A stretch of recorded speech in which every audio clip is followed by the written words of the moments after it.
935 KDAY Hip Hop back in the day. It's your girl CeCe. I got Fabolous Jadakiss in the building. What's up? What's up, CeCe? I am so excited to have you guys here. Like, I'm sitting here and I'm just staring at you guys. I'm like, I usually like read articles and see you on TV, but now you're actually here at KDAY. It's a blessing. Mm-hmm. Thank you so much. Thank you. Let's talk about your album, though. I'm excited. Freddie versus Jason?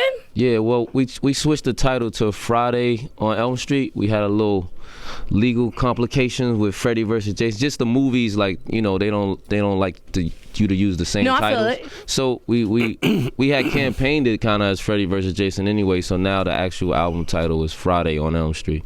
Now, I heard the single off of their stand-up has like this Michael Myers vibe to it. I love it because, first of all, like, Halloween's my favorite movie of all time. Word. Oh, okay. Yeah. So who decided to do that? I mean, the producer, really, and we just you know, we went to the producers and seeing who had the music that was kind of fitting. We wanted to keep it dark, but like still hip hop at the same time, like, you know what I mean. So we was that's how we went about like picking some of the music for the project. And you guys just decided to collab and be like, listen, we're just gonna make this album, make it really dark, and that's where you got that whole idea from. No, the idea came from we was doing these freestyle series on Fridays, Friday night freestyles, and I was doing the Friday morning freestyles, and then he was like, yo, let's do this project, and that's how the idea came. Oh, that's what's up. Now, Fabolous, a lot of people like to refer you as the Allen Iverson of the rap game because they say, a lot of people say you're you know what I mean, you're underestimated. What do you feel about that? I mean, first of all, I think that's a compliment. Yeah, you know? I don't really, you know, fall into the, you know, underrated, overrated, underappreciated thing. You know, you gotta do what you do, and sometimes you even, you know, things that you don't get credited for, you know, you gotta use that as motivation to keep you pushing sometimes. So I don't really like pay attention to like underrated, you know, claims and stuff like that. I just use it to, you know, sometimes you can't let that take you off your focus. Yeah, because you'll worry about what they ain't giving you credit for in your past instead of being focused on your future.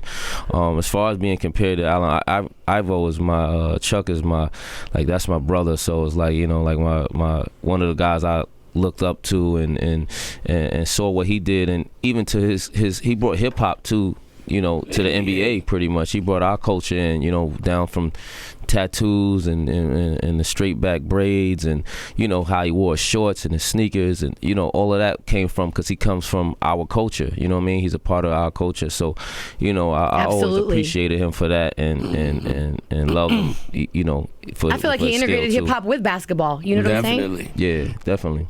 Now, the Locks was on the cover, XXL Magazine, 20th anniversary. How was that? I feel like that was so dope. Yeah, that was Talk to me about that. It was dope. They called us down. They was doing 20th anniversary with XXL, and they was doing 20 different covers. And they wanted us to grace one of the covers. I thought that was always a good look, you know, for the group, for hip-hop, for the culture. And also, do you guys have your Juices for Life store? Yeah, we got 4 of them and a couple more about to open real soon. 2 in the Bronx, 1 in Brooklyn, 1 in Yonkers. Maybe 1 on the West Coast eventually. Definitely. We expanded. So tell me about Juices for Life, because I know that's something for the community, but I want LA to know about that. It's just a juice bar where we try to promote health awareness and more in the hoods, you know, urban areas like that, where it's flooded with fast foods and things of that nature. We just try to put them right there, center them in there to give our people a sense of health awareness. You know, if we could get one person to start juicing, or I think that's dope, because, you know, they say, like, especially like in the hood, in our community, a lot of fast food places everywhere. Just surrounded and with sometimes fast food. People just don't know. Their ignorance is just because they don't know. You know what I mean? Yeah, I didn't. This is how we grew up on that, so I didn't know the difference either until now. You know, they give us. You work with the tools you given in your environment. So if you go outside to eat and there's nothing but fast food, that's what you're gonna eat. You know what I mean? So we felt obligated to put juice bars right in them areas, where those kind of stricken areas in our neighborhoods that's no other healthy food choices. No, I appreciate that, and I think that's something you should bring to the West Coast. We need that too. You know what I mean, in our communities. Definitely. And also, let's talk about, especially being on the West Coast right now, Fab, you've worked with, Nate Dogg, Rick Rock. How was that? You know what I mean? I can't deny it. I love Rick Rock, by the way, too. Yeah, those are the homies, man. Like Nate Dogg, rest in peace. Rest in peace, Nate. Nate was somebody like I had watched from like in the late 90s and mid 90s, be on a lot of the Death Row projects, and I always felt like he brought his vibe to, to music, to whatever kind of song it was. He brought in that Nate Dogg vibe. He brought in that melody, and I think when I was coming in towards like the late 90s, 98, 99, I was still coming off of that. Yeah. You know what I'm saying? So Right. at the same time, too, we had just went through a big East Coast West Coast beef where but it was dying out because it was the next generation was coming, and one of the things I wanted to do was collab with Nate Dogg because I had grew up listening to his music, and I knew that also me being from New York and him being from LA, it will also kind of bridge the gap of what was going on beef wise and make people see that we can now work together again. Were you a little nervous about it too, or were you like all in for it? I wasn't sure that completely New York would get it, or sure that LA would get an East Coast artist with their West Coast artists. But I think if the music is good and people appreciate good music, that is shit. Yeah, you can't deny. You can't deny it, for real. Right. You know what I mean? And let's talk about KDAY. So one thing that I really like to talk to people when they come into my studio about this station is, I love this station, first of all. Mm-hmm. It's the first hip-hop station in the world. It was on AM. And then we came back as FM. So we really tried to, and we played the Jadakiss and the Fabolous and the Nas and the Jay-Z's and the Dr. Dre's, the Ice Cubes, the Tupacs. That's our genre of music. How important is it to protect this type of music, though? Very important. Very I say. important. Please speak on that. Yeah. Once, because hip hop is a big Ferris wheel, but sometimes Ferris wheels get stuck. You know what I mean? So it's never good to be stuck in one zone or one wave for too long. Music, yeah, one style of nothing. Fashion, music, whatever it is. You know what I mean? It's about evolving and changing. Evolution. So once the wheel gets stuck sometime, you gotta get the motors back cranking. And I think this, not even saying that it's stuck, but it's a sound that if you turn on the radio, you're gonna hear a certain sound.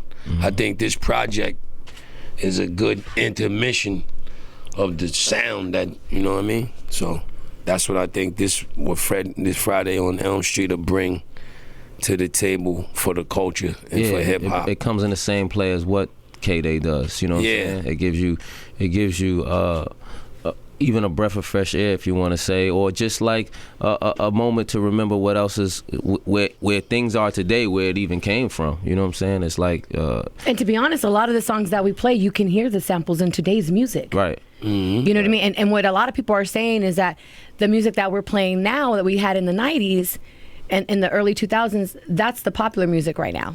That's what everybody's sampling. That's what everybody's listening to. Right. You know what I mean? So I love the fact that you guys have this new album, Friday on Elm Street. What's going on? Like, let's talk about some of the features on the album. You guys have Future on it. Yeah. And then what other artists are you working with? There was Future on there. I think French Montana was on there. Dope. Tiana Taylor. We didn't want to come with too many features because we wanted, really, if you're going to, we already collaborating together. So if you come into the project to hear Fab and Kiss, that's who we want you to get the most of, and when you dive into the project, And you guys worked on a few collabs together before. Yeah, I mean, with Keeping It Gangsta, The Hope, College Don't Ever Play Yourself. Yeah. So you guys have a great working relationship. Yeah, that was one of the things about it too. We've also, worked with each other throughout the years. We've been fans of each other's music. We see each other in traffic all the time. So it was In traffic? Yeah, that's just like a term, when you're moving around. You know what I mean? I gotta learn that East Coast slang. Come on. They don't use that over here. No, we don't use that here. Catch somebody in traffic. No, we don't. No, we don't. Well, yeah, that's like kind of how we was, even with we ain't together, we'll see each other in passing in traffic, and like he said, we started doing the freestyles, and then I was like had this idea is like, well, people were it generated so much interest just the freestyles alone, because it was like a nostalgic thing too. At the same time, people wasn't really doing that over the 90s beats and bringing that and dropping one every week, and people was like really excited about it. So I was like, well, if they love that energy of us both doing that, like let's try to now, since we was doing it for free, let's try to now do something where we can capitalize off it. You know what I'm saying? No, and people are really, everybody's anticipating this, so I'm excited about this. Now let me ask you before you guys dip, your favorite West Coast artist. I'm curious to find out. I think mine would be Snoop. I think really? okay. Like you said, I was right when you just was playing Gin and Juice before we got in, and I know Gin and Juice probably word for word. You know what I mean? I remember his. I know that whole album. Yeah, like he when he came in the game, he also like brought a different wave into it. I think Dr. Dre was genius for seeing it, because you could see some people in the studio and see that they have a different. They just different, you know what I'm saying? I remember seeing Young Jeezy in like 05, and I was the same way. I was like, I didn't get to sign him at that point, but I knew like I wanted to work with him, and I put him on like he's like, I think I was one of his first features that ever like pulled him, you know what I'm saying? So it was the same thing, and I remember bringing him, and they was kind of like, yo, his flow is a little different. I'm like, that's the genius in it, because it's different, and he's in his own realm, and it's real. So, you know what I mean? And Snoop got that distinctive sound too. Snoop got that. When his flow, his laid back approach, but still gangster, still, you know what I mean? Like it was definitely. He's my favorite on that side. Jada? He took Snoop. I had to say Nate. Oh man. You know what I mean? I take Nate. It's Nate so Dogg. many, but I take Nate. You know what I mean? Nate was on all of my albums except for one, two. So. Now, I've never got to meet Nate Dogg, unfortunately. I'm a huge fan. His son is a really good friend of mine. But I love to find out through artists, because you spent time with him. How was Nate? How was Nate Dogg? Nate was a smoker. Yeah, Nate. Yeah? Nate, What? Hennessy, smoke. But he was very mayonnaise jars full of smoke. Yeah. From where, no matter where he was at. He had mayonnaise Darcy. This is things I like to find out. He was. I liked his work ethic though, because he came with Wild Smoke, Henny, but he wanted the beat up loud, and then he'd come with something incredible that you don't even. You're like, how did he think of it?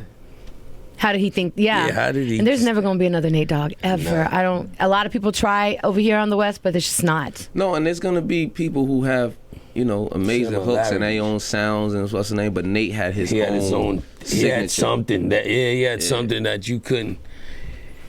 His marriage of singing and rapping was like at a thin line that I don't think nobody ever could capture.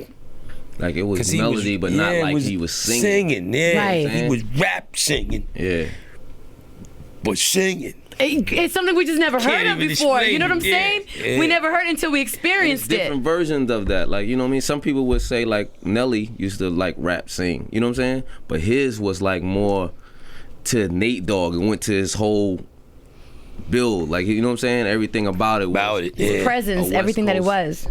Gangster G'd up kind of vibe, and even that's what he came across as. You know what I'm saying? It had a splash of church in it though, like a. It did. You're right, Jadakiss. It did. It sure did. It was gangster and church. He kept the derby with the, you know what I mean? Yeah. He was real smooth in his attire and everything too. Man, like. Nate kept his smoke though. He was true to the West Coast with that. With his bout of smoke, he ain't doing nothing unless he got his smoke. Man, I appreciate your words, because I actually like lived through it through your guys' experience. You know what I mean? When you don't get to meet somebody and somebody else, and you want to find out like how were they? Were they cool? What was it? I can only imagine. You know what I mean? I asked Lil Nate Dogg. You know what I mean? Like how was Pops? Right. But when you guys actually work with him, it's a whole relationship is even probably different than fellow artists too, because we seen him in work and in different, you know what I mean? Your dad is your dad still, like, you know what I mean? Yeah, I feel that. Not that like you change as a person. You get to see him on the couch though. Like, watching some TV. You know what I mean?